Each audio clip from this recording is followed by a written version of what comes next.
नमस्कार, मैं हर्षवर्धन राउत। आज हम बात करेंगे उस गिनती की जो सिर्फ गिनती नहीं है, वह पहचान है, पीड़ा है, राजनीति है। इस वीडियो में दी गई जानकारी को पूरा ज़रूर सुने क्योंकि ये कुछ खास है। आपने जनगणना शब्द तो सुना होगा, यानी सेंसस। हर 10 साल में सरकार आती है, पूछती है आपका नाम, आपकी उम्र, आपका धर्म, आपका लिंग और घर में शौचालय है या नहीं। मगर एक सवाल पूछने से हमेशा डरती है कि आपकी जाति क्या है। और जब सवाल ही नहीं पूछा गया तो जवाब कैसे मिलेगा, और जब जवाब नहीं है तो नीतियाँ कैसे बनेंगी, और जब नीतियाँ नहीं बनेंगी तो न्याय कहाँ से आएगा। जाति जनगणना एक आंकड़ा नहीं, एक आईना है, और राजनीति उस आईने से डरती है। क्यों? क्योंकि जैसे ही आप जातियों की सही संख्या जानेंगे, आपको दिखेगा कि आरक्षण किसे मिल रहा है और किसे नहीं, कौन बोलता है मुक्ति की भाषा और कौन आज भी जंजीरों में है। आज जब सरकार जाति जनगणना की बात करती है तो ये मत समझिए कि अचानक सामाजिक न्याय की रोशनी उसमें आ गई।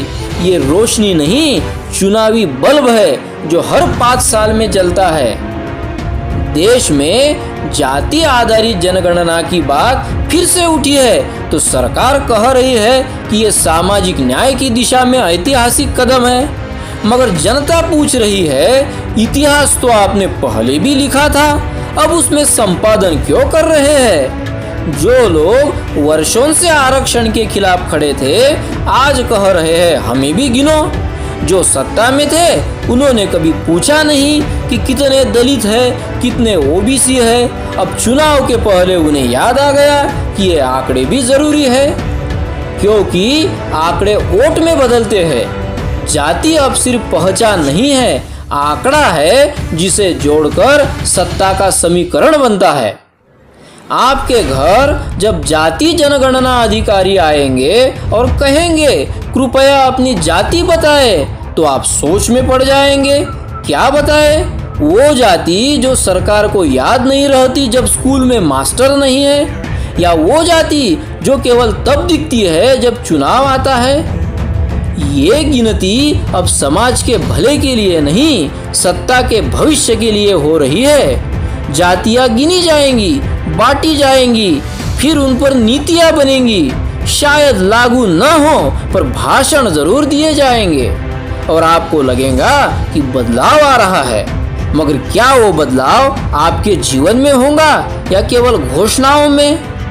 मैं सहमत हूँ, हाँ, जाति जनगणना होनी चाहिए, मगर जनता को भी समझना होगा कि गिनती का मतलब सिर्फ संख्या नहीं होता। मतलब होता है उसे कैसे पढ़ा जाता है, कौन पढ़ेगा, कैसे पढ़ेगा और किसे पढ़कर फायदा होना, यही असली सवाल है। भारत में आखिरी बार जाति को पूरी तरह से 1931 की जनगणना में गिना गया था। फिर जैसे आज़ादी आई, सरकारें आई, योजनाएं आई, मगर जाति की गिनती को दरकिनार कर दिया गया। कहा गया कि जाति एक पिछड़ी सोच है, इससे बाहर निकलना चाहिए। मगर निकलता कौन है? जिसकी जाति ही पहचान है वो कहा जाए, और जिसकी जाति ही सत्ता की चाबी है वो क्यों भला निकले। तो सवाल ये नहीं है कि जाति गिनी क्यों नहीं गई, सवाल यह है कि जाति जीवित क्यों रही।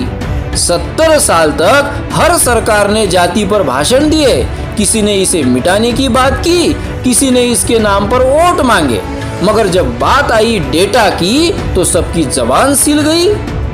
क्योंकि जैसे ही आप जातियों को गिनते हैं वैसे ही सत्ता के ढांचे में दरार पड़ती है। पता चलता है कि ओबीसी कितने प्रतिशत है और उन्हें मिला क्या है। अब जाति जनगणना को लेकर कुछ दल कह रहे हैं कि ये सामाजिक न्याय का मुद्दा है, कुछ दल कह रहे हैं कि ये समाज को बांटने की साजिश है, और कुछ दल खामोश है क्योंकि उन्हें डर है कि गिनती खुल गई तो टिकट कैसे बांटेंगे। जाति का खेल इतना सूक्ष्म है कि उसे न जानने वाले कहते हैं जात पात खत्म होनी चाहिए, और जानने वाले मन में यही सोचते हैं पहले मेरी जाति सुरक्षित रहनी चाहिए। हमने जाति के नाम पर हत्याएं देखी है, ऑनर किलिंग देखी है, पंचायतों के फतवे देखे हैं, मगर सरकारों ने यही कहा हम जाति नहीं मानते।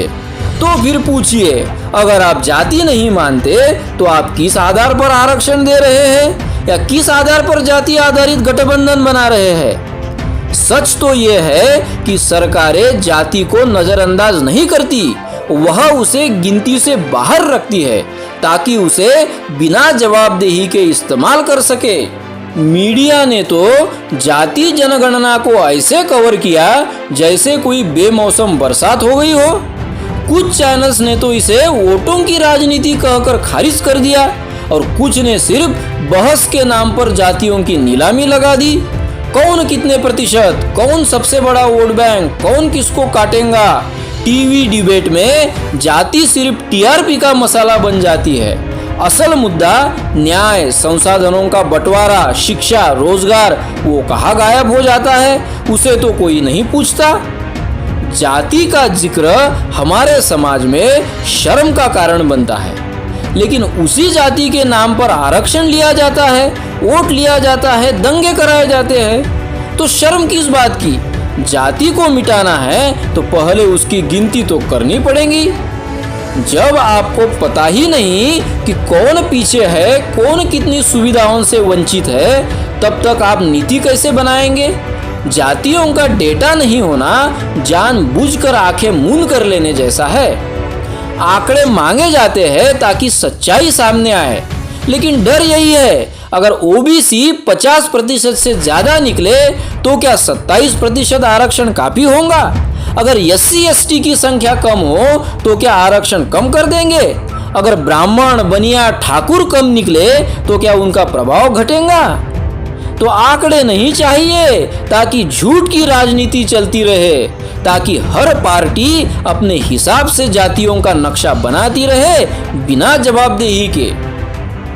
जाति जनगणना केवल एक आंकड़ा नहीं है, यह एक आईना है जिसमें सरकार, समाज और हम सबको खुद को देखना होगा, और शायद इसी डर से सब आंखें फेर लेते हैं। अब तक हम सरकार, मीडिया और राजनीति की बात करते आए, लेकिन एक सवाल जनता से भी बनता है, क्या आप तैयार हैं सच्चाई को देखने के लिए? जब आपके पास जातिगत आंकड़े होंगे तो क्या आप उन्हें समझ पाएंगे? क्या आप पूछ पाएंगे कि आपके समाज के 40% लोग हैं तो आपके हिस्से की नौकरियां कहाँ है? आपके बच्चे कॉलेज में क्यों नहीं हैं? आपके गांव में स्कूल क्यों नहीं बनते? जाति जनगणना का सबसे बड़ा हथियार आंकड़े नहीं होंगे, बल्कि वो सवाल होंगे जो आप उन आंकड़ों से सरकार से पूछेंगे। सच ये है कि जाति खत्म नहीं हुई, वो केवल साइलेंट हो गई है। व्हाट्सएप यूनिवर्सिटी में, कोचिंग सेंटर्स में, ऑफिस के लंच टेबल्स पर और मैट्रिमोनियल वेबसाइट पर। आप कहते हैं हम जातिवादी नहीं हैं, मगर शादी तो अपनी जाति में ही करते हैं। तो फिर जब जाति समाज में है, घर में है, दोस्ती में है, फिर नीति में क्यों नहीं गिनी जाती? आपको कहा जाएगा जाति की बात मत करो, ये देश को बांटती है, मगर जाति की बात करने से देश बढ़ता नहीं, बचता है, क्योंकि जब आप बात नहीं करते तो शोषण स्थायी हो जाता है।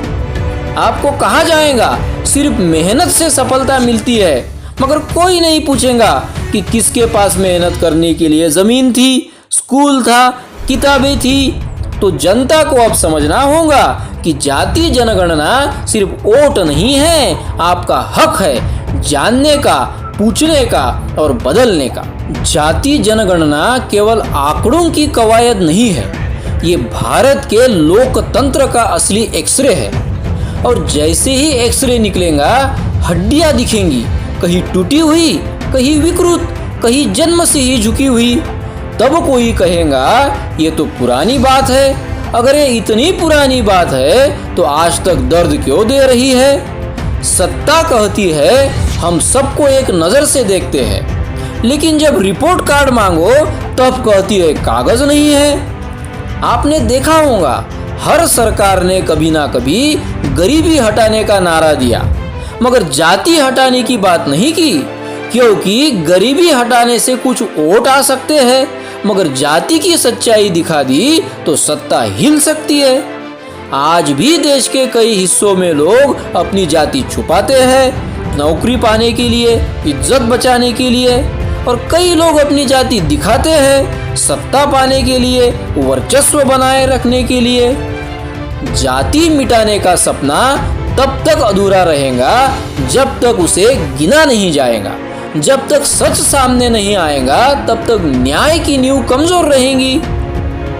तो मैं आपसे कोई जवाब नहीं मांगता, मैं तो बस कुछ सवाल छोड़कर जा रहा हूँ। जब जाति मौजूद है तो गिनती से डर क्यों?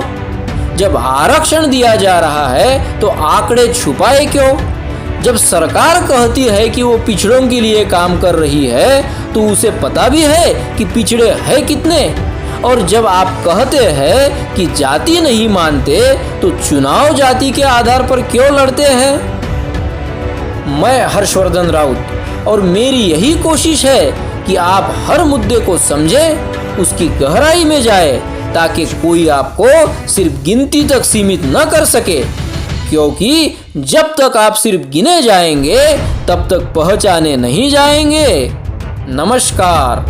अगर आपको यह विश्लेषण पसंद आया हो तो इसे लाइक जरूर करें और कमेंट बॉक्स में आपकी प्रतिक्रिया अवश्य दें, और चैनल को भी सब्सक्राइब कर ही लीजिए, क्योंकि आगे बहुत कुछ आपके इंतजार में है। धन्यवाद।